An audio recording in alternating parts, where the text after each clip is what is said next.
So the thing is that maturity is a myth. There is no such thing as immaturity, maturity. There is no such thing as that so-called flip of the switch where you go from being mature to mature to transition from child to adulthood. This is why even when you're a child, you know things you don't no longer know as an adult anymore. So there's nothing linear about that in the first place.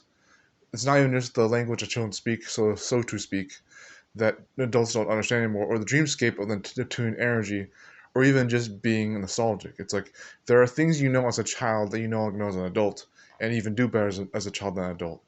And it's not just the cliches of being youthful and energetic in their perspectives, although the perspectives alone can be a good point. Not just the experience, competition, or ageism, which can be about age, not just others. Maturity is a myth. It does not exist. There is no such thing as being simply objectively, and I'll get to the objective thing in a second, objectively, linearly only better when you get older over age. That's not to say that aging isn't discrepancy. It's not that there's nothing thanatophobic about how you will eventually die someday, and there's nothing technically, even in a transparent sense, not good about learning over time. It's just that maturity itself is its own diabolicy. There's nothing real about only being better. This is why even intelligence isn't linear. Nothing technically is linear, but intelligence can be seen in different ways. I describe intelligence as being about cunning and wit, not necessarily omniscience or even flexibility. Flexibility can still be a good thing, but there are things that can be bad at flexibility, as well as manipulation and generalization. Which generalization is supposed to be a good thing, manipulation is supposed to be a bad thing. But there's a way to argue how manipulation can be good, and generalization can be bad. So maturity is a myth. Another thing, I tell this fable every once in a while to not hopefully not annoy people, but the frog in the well. There's a weird idea about the other flip of the switch between, because maturity, like I said, is a myth, and people the flip of the switch between immaturity and maturity does not exist. But there is a seemingly other flip of the switch for a ideal for overkill objectivism into blatant subjective. And then why does this phenomenon seem to happen? Well, the frog in the well fable, the Chinese fable, I don't know how this technically ends, but I have my own definition and theory for what happens. So there's a frog at the bottom of a well, and this goes really deep into the early 2000s, stuff like that, different falsies. But I can mention one other show after I make this fable story. But there's a frog at the bottom of a well, and a toad is going to tell him at the very top of the well, "Come join me at the top. It's beautiful up here." The frog will practice over and over how to jump out of that well, and by the time the frog jumps high enough over time with practice out of the well, he finds out on the pasture on the other side of the fence, so to speak. In other words, the world outside the well is not only, it could be underwhelming, it could be boring, it could be nothing, but he finds even then, for his own eyes, that even if it was satisfying to be up there, it wasn't what he thought it had to be. And even with the expectations for his reality thing, that frog realized in that moment that he didn't have to be there even then, even if it was worth it.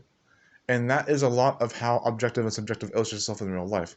Forced meaning, forced nihilism, forced emotion, loss of emotion, no emotional context, and context being lost in general, confused, troubled, you name it.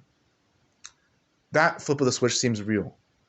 It could not be fake too, like maturity, but that flip of the switch is very unrealistic, but it does make sense. It's the idea that I'm gonna make this example for the show. Backyardigans. There was someone in the comment section of a Backyardigans theme song who described the idea of the collapse of modern entertainment and how people didn't have meaning and emotion anymore, and for some reason stopped caring all of a sudden after shows like that. And I think Junior's show doesn't have to be relevant, but that Backyardigans show being creative and genuine, and even if it wasn't one of the better shows since the 1990s, it could still be its own test of time. And then suddenly, then people stop caring. That's a little too deep. That's a little too philosophical. But there you go. I got another minute and a half for this. I'm gonna try to end at 6 minutes anyways. But forced meaning and forced nihilism alike can be very frustrating to deal with. But those two are not even supposed to be the same thing. That's the point. Is that when you have too much objectivism or too much subjectivism, you can't tell what's real or in your mind anymore. And by the time you're going to live a reality and a way to see reality as its own thing, what are you going to think about by the time nothing is in your reality anymore? What context are you missing when you're trying to only live for yourself and still trying to understand how to be a better person. Kind of like me. I'm not trying to project too much, but that's my story. Is that I try to be a better person and still have fun, and both the compromise of not believing for some philosophical reason or another about work and play, compromise both to achieve both, and that was not supposed to be a thing. That doesn't make any sense to say right now, but I'm sure you'll understand at some point what I mean by this. Over time, maturity is a myth still, not gonna lie about that. But so what makes this flip of the switch between maturity, which I still think is a myth, and objective to subjective, overkill objective to subjective, to overkill objective to blatant subjective? What makes this so BS? It's like there's nothing more frustrating than being someone who cares about living and still doesn't have to overcomplicate it. But there's enough beauty in this world, whether you make it overcomplicated or not. Take care, guys.